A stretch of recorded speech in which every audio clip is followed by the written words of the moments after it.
जब से हम गए हैं तू फोन ही चला रही है। हाँ मम्मी जी। क्या करती है फोन में? एक मिनट है, मैं आपको दिखाती हूँ।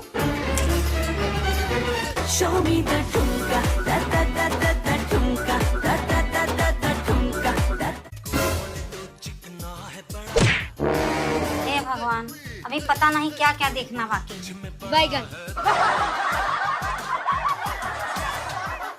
मम्मी मुझे बहुत बोर हो रहा है, मैं आपका फेशियल करूँ?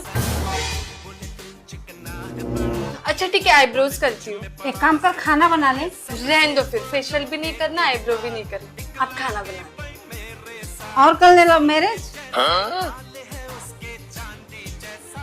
हे भगवान, अगले जन्म भी मुझे यही घर परिवार चाहिए।